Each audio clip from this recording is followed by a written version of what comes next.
In this video, we are going to now review the types of factoring that we have already done. So you will need to pause the video and either get a blank sheet of paper, or if you have your notebook out, there's a big blank space on page 49 that we haven't used yet. You can use that space to write down these couple of problems and work through this with me. So one thing I want us to do is try to develop a thinking process for being able to factor.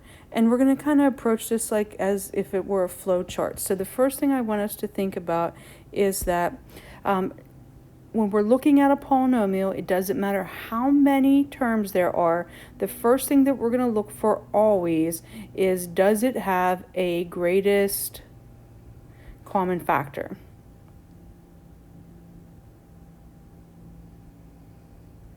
That is always going to be the first thing that you look for. So it goes on the top of our flow chart. Now, it might be that this polynomial that we're trying to factor, the only thing that it does is have a greatest common factor, but we need to explore further and look at the other possibilities.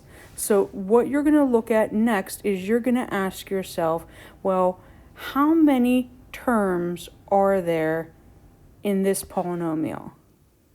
And based on that result, it's going to kind of shoot us off in three different directions. Two of those we've already talked about. So we know that if there are 4 terms, we use the process called grouping. And we practice doing that for an entire week, and in a minute here we're going to review it. We also learned that if there are just 2 terms, we look for the pattern that is called a difference of 2 perfect squares, and what that looks like is a perfect square minus a perfect square.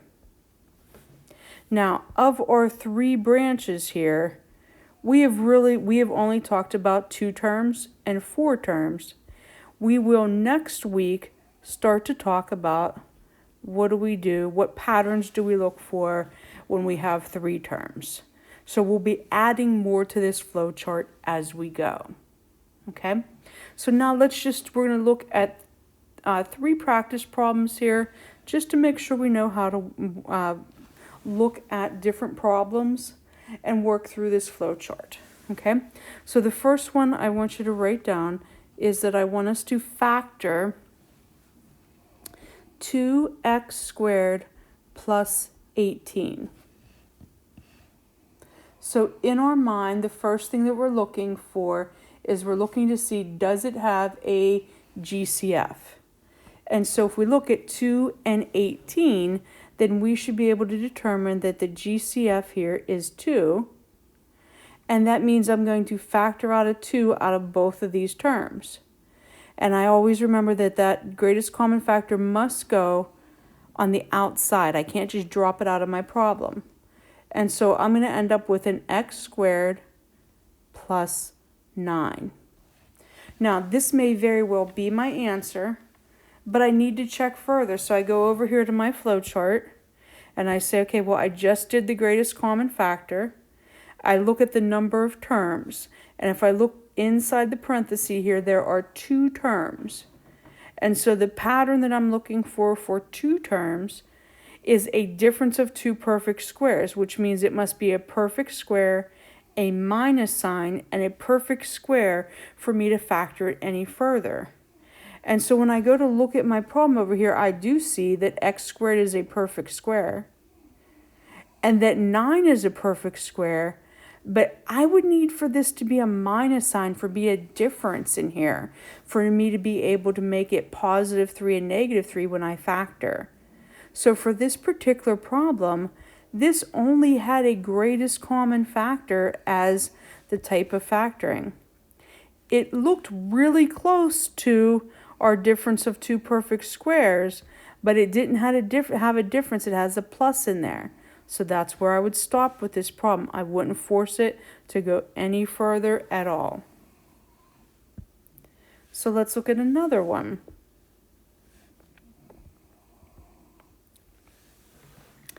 for this one, let's look at 4x to the third minus 6x squared plus 16x minus 24.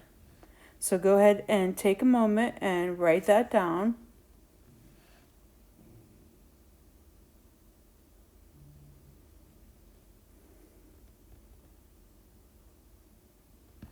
Okay, and if I look all the way across there, I see 4, 6, 16, and 24, and they're all even, and so I know they're all divisible by 2, and so my greatest common factor is 2. So I'm going to take and factor a 2 out of each one of these terms,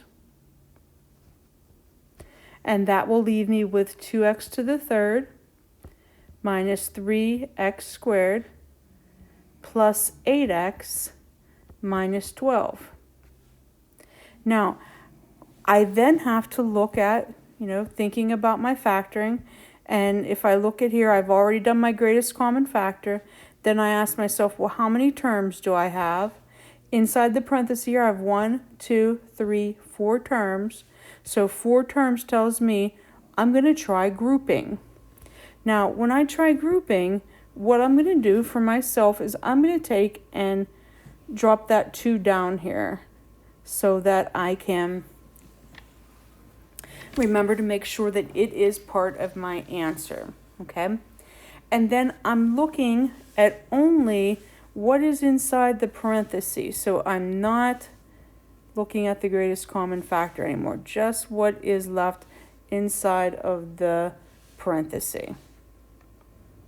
Okay, and I'm going to look at my first group here, and the greatest common factor there is going to be an x squared. So I'm going to take an x squared out. I know some people would like to skip this division step, but it really does help us. And so this is going to be a 2x and then minus 3.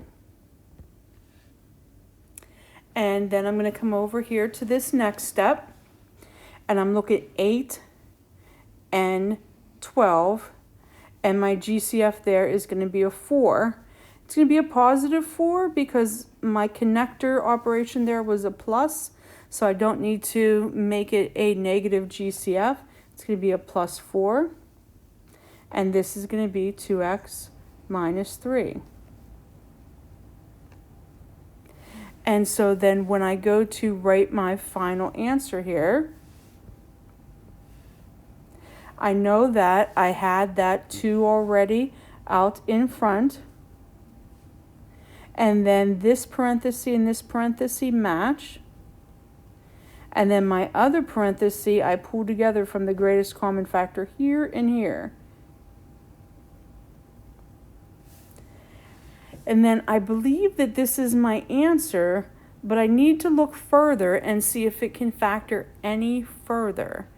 And the 2 obviously would not. The 2x minus 3 does not fit perfect square minus perfect square, so it does not. And then here, the x squared plus 4, the perfect square minus perfect square. We almost fit it because we have a perfect square here and a perfect square here, but we don't have a minus sign there. So that tells me I'm finished, I'm done with this answer. Okay. We're going to try one last one, and I'm going to try to put it right up here. So for number 3, I'm going to say let's factor 125. Let me write that a little clearer. 125x squared minus 5. So now think about the top of your flow chart. We start with our greatest common factor, so starting with a GCF is going to be 5. So I'm going to divide out of 5. And that's going to leave me with 25x squared minus 1. So I've already done the greatest common factor. I'm now going to look at how many terms are left inside the parenthesis, and there happens to be 2. And so 2 terms tells me to check for the pattern called difference of 2 perfect squares, which looks like perfect square minus perfect square. And if I look at this, 25x squared is a perfect square. That's 5x times 5x. 1 is a perfect square, 1 times 1. And then you can see that we do have a difference in there. So that tells me that this is going to continue to factor. I'm going to leave the 5 GCF out there on the outside. And then the 25x squared becomes 5x and 5x. And to get a -1, we would need a +1 and a -1. So your second assignment this week is going to be the 3 different types of factoring that we've already done mixed together in a problem set. And so you will have to look at it and say, does it have a greatest common factor only? Like this example here. Does it have a greatest common factor and then have 4 terms, like this example here? Or does it have a greatest common factor and then meet the 2-term pattern for difference of 2 perfect squares, like we did in this example here?